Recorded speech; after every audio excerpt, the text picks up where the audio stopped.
प्यारे बच्चों, मैं बीएससी थर्ड सेमेस्टर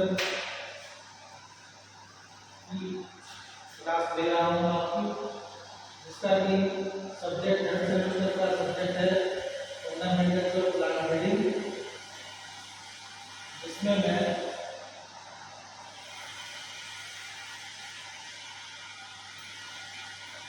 मैं आपको पादप प्रजनन की परिभाषा, उद्देश्य और विधियों के बारे में मैं आपको समझाऊंगा।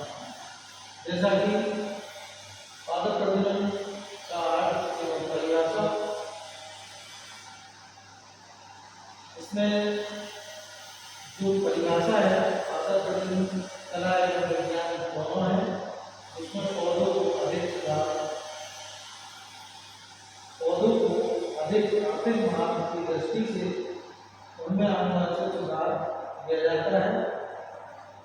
इसमें कई ऐसे वैज्ञानिक हुए जिनमें अलग अलग वैज्ञानिकों के द्वारा अलग अलग परिभाषाएं दी गई। जिसमें वैज्ञानिक बेबीलो 1887 से 1942 में पादप प्रजनन की इस प्रकार की परिभाषा दी है, जिसमें पादप प्रजनन में विज्ञान एक कला तथा कृषि कार्य की शाखा है।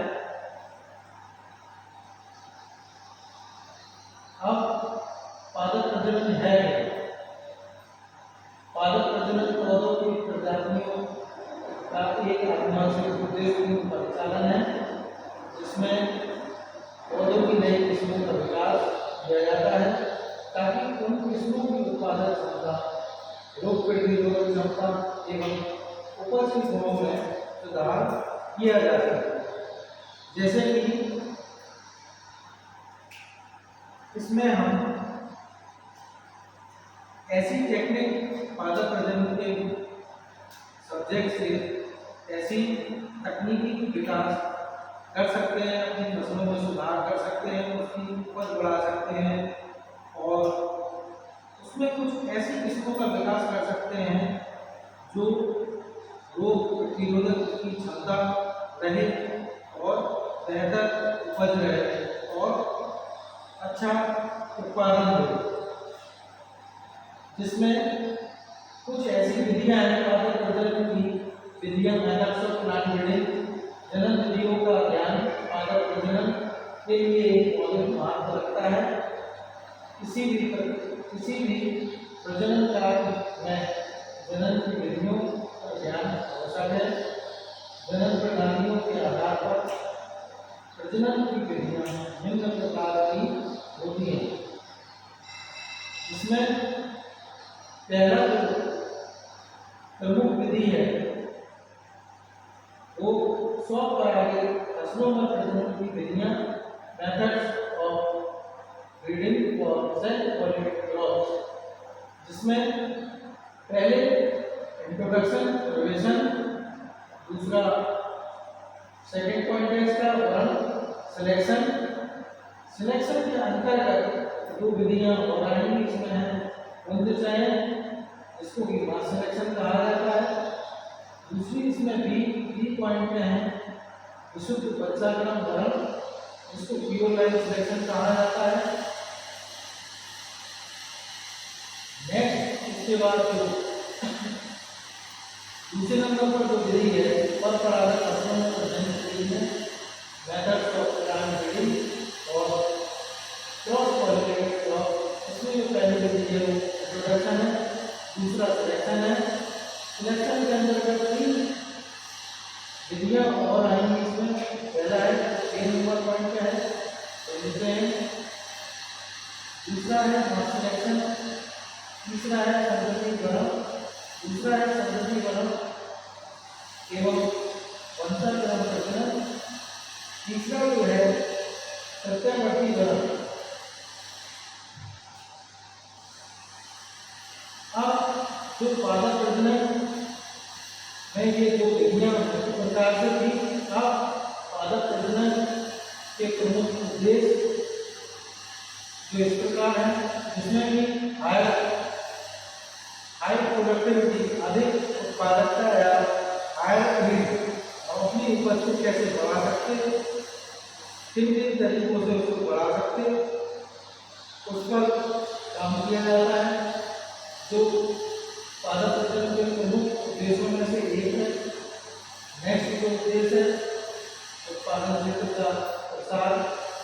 तीसरा है रोग प्रतिरोधकता, डिसीज रेजिस्टेंस, कीट प्रतिरोधकता, इंसेक्ट रेजिस्टेंस, सूखा प्रतिरोधकता, ड्रॉट रेजिस्टेंस, शीत प्रतिरोधकता, कोल्ड रेजिस्टेंस, झुकाव प्रतिरोधकता, ड्रॉडिंग रेजिस्टेंस और गुणवत्ता। क्योंकि असल में हमें गुणवत्ता पर विशेष ध्यान देना है, क्योंकि उसकी गुणवत्ता बहुत अहम भूमिका रहती है। उसकी क्वालिटी पर बहुत ध्यान देते हैं। Next concept of plant breeding. पादप प्रजनन में प्राकृतिक प्रक्रिया है, जबकि पादप प्रजनन यानी एक नेचुरल प्रक्रिया भी कह सकते हैं प्लांट ब्रीडिंग को, और एक मैन मेड यानी मनुष्य द्वारा किए जाने वाले आर्टिफिशियल मेथड को कह सकते हैं।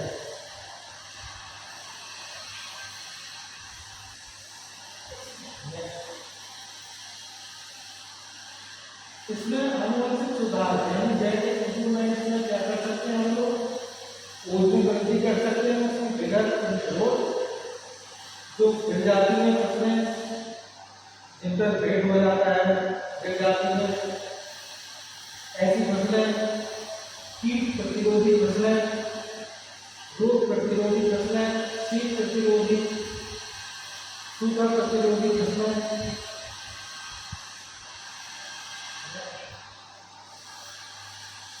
Nature of plant breeding. पादप प्रजनन, प्रारंभ में पादप प्रजनन को शुरू कराना था। जैसे जैसे पादप प्रजनन को का ज्ञान बढ़ता गया, वैसे वैसे पादप प्रजनन में विज्ञान का उपयोग अधिक होने लगा, पता चला था उपयोग कम होता है। इस प्रकार वर्तमान में पादप प्रजनन की प्रकृति कलात्मक होने के साथ साथ वैज्ञानिक भी हो गई।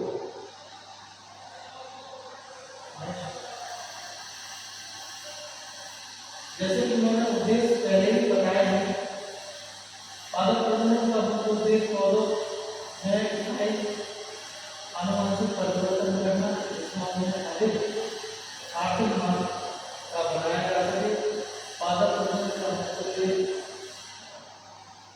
आनुवंशिक परिवर्तन होकर आर्थिक जीवन अधिक लाभकारी बनाया जा सके, अधिक उपज, अधिक आमदनी, गुणवत्ता में सुधार, अधिक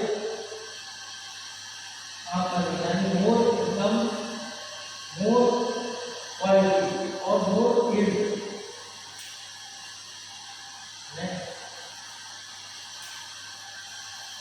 प्रतिरोधी किस्मों का निर्माण। प्रतिरोधी किस्मों का निर्माण में आएगा आपका इंसेक्ट रेजिस्टेंस, कीट रोधकता, डिसीज रेजिस्टेंस, शीत रोधकता, कोल्ड रेजिस्टेंस, सूखा रोधकता, ड्रॉट रेजिस्टेंस, अधिक दक्षता वाले फसलों का विकास, मोर एफिशिएंट वैरायटी, जिसमें कि पौधे, खाद, उर्वरकों व सिंचाई का अधिक उपयोग कर सकें। शीघ्र पकने वाली फसलें, शीघ्र पकने वाली फसलों का विकास, अर्ली मैच्योरेशन, रोगों व कीटों से पौधों का बचाव हो जाता है। एक साथ पकने वाली किस्मों का विकास, सिंक्रोनस रोग, विषमण की समस्या खत्म हो जाती है, विषमण ऊपर बढ़ जाती है। इस क्लास के माध्यम से मैंने आपको प्लांट ब्रीडिंग का इंट्रोडक्शन, उसके उद्देश्य, उसकी परिभाषा, उसके विधियों के बारे में बताया। इसके बाद जब नेक्स्ट क्लास होगी इसके बारे में आपको जानकारी